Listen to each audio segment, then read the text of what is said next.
Great Wednesday afternoon to each of you, my beautiful and wonderful people.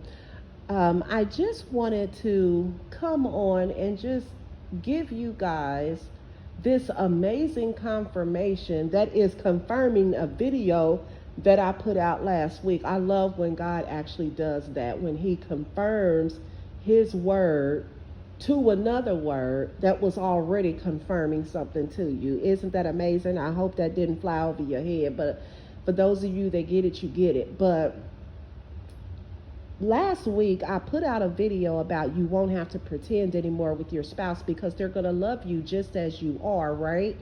So I've had a busy day today. And so I told God, I said, I need at least 10, 15 minutes to myself, before I continue on with my day because I've been moving since 7 o'clock this morning.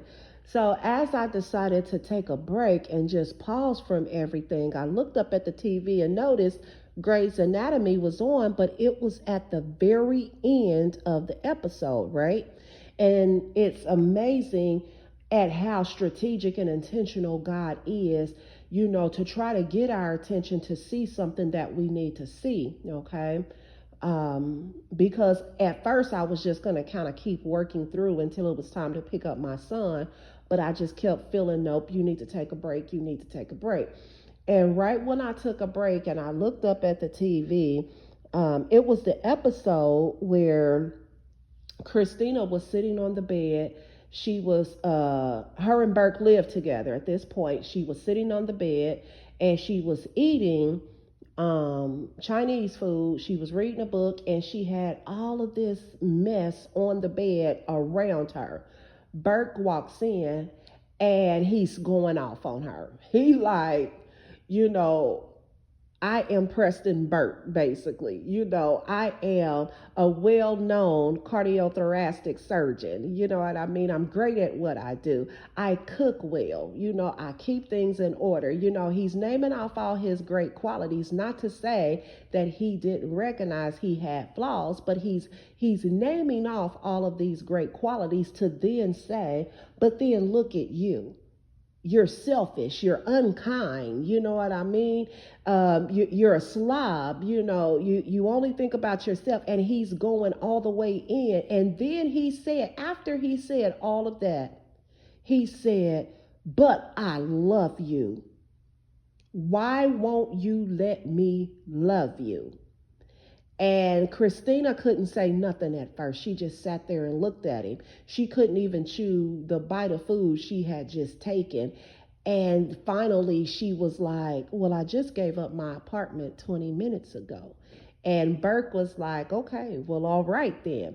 Now, I will say this before I proceed. If you did not listen to my video from last week, in order for this video to make sense to you, you have to go back and watch that other one first and then come back and watch this one, because here is the thing again, God is constantly sending out confirmation to his people. And this specific video today is confirming the video I put out last week, which that video was confirmation to me and of course a few others. And I know this one is going to be further confirmation for other people as well, just as it has been for me.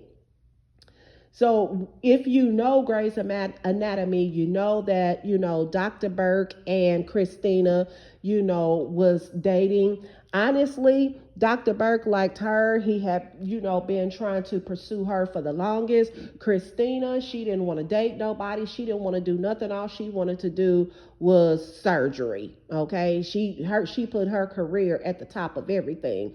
Christina even had to admit to Burke, listen, I don't grocery shop. All I got in my refrigerator is water and vodka. I don't do laundry. I buy all new stuff. I got 6 months worth of, magazines that I've never read. I don't have no intentions on reading. However, I just never threw them out. Her apartment was a mess. She was like, but I'm okay with this. This won't work for you, but this is who I am. Are you sure this is the woman you want?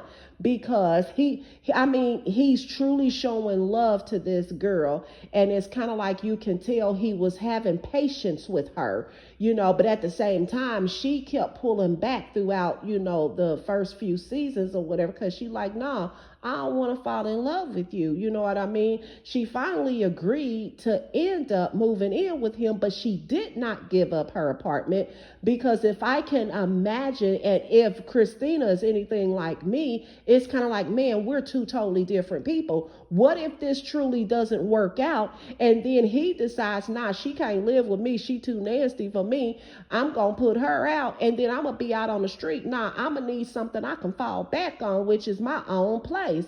But, because he just continued to pour love into her, because he continued to pour patience into her, he's telling her, listen, I see your flaws. I don't care about none of that. I'm just trying to love you. You have to let me in and let me love you. And that's exactly what he was saying. It's like, I saw the flaws a long time ago. I'm still here. I don't care, but you got to let me in at some point to let me do my job. And that's what happens with love, y'all. Love endures everything, the good, the bad, and the ugly. And regardless of the fact, if God brought you guys together, all of that, none of that will even matter. Why? Because there is something in your spouse that your spouse must give to you, and only your spouse can give to you, because God trusts your spouse to be the one to be able to do it the way that you need it done. I hope that made sense. And vice versa. The reason God chose you to be that man or that woman's spouse is because there is something within you that your spouse needs, and only you can give it to your spouse. Why? Because God trusts you to know that you would be the one to be able to do it. You guys feed off of each other, because for one, if God did it, y'all already joined as one in the spirit. Because there were times I used to say, Lord, you know what? He completely opposite to me. He a social butterfly. He got a, gang of friends, and, he like to live his best life, and, this, that, and the other. Shoot, he take his clothes to the cleaners. Lord, I'm 49 years old. I ain't never took my clothes to the cleaners. You just understand, hear me at what I'm saying. We're two totally different. And I expressed that to God. But at the same time, we're the same. I hope that makes sense to somebody. And that's what the Lord had to point out to me. Yeah, you guys may be different in the physical, but in the spirit, you're the same person. And I used to be like, Lord, I felt that. I felt that in me, but I didn't understand it. So this is why your person is going to love you beyond all of that. It's because what God has joined together, nobody is going to be able to separate. And he puts a special kind of love in the heart of you and in the heart of your spouse, that regardless of the flaws you see, that ain't even gonna matter. You're still gonna pursue them with love. You're gonna extend that grace, and you're gonna extend that patience, and then you're also going to be teaching them as well. So show yourself grace in this moment. You don't have to pretend anymore, because this time is going to be right. I'm not saying that you just have to tolerate certain things. For those of you that know what I'm talking about, you know what I'm talking about.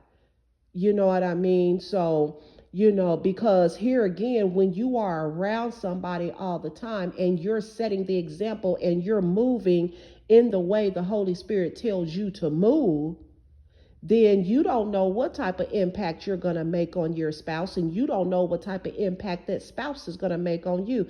Just like when we hang around people, sometimes we start to pick up their lingo. That's the same way with behavior.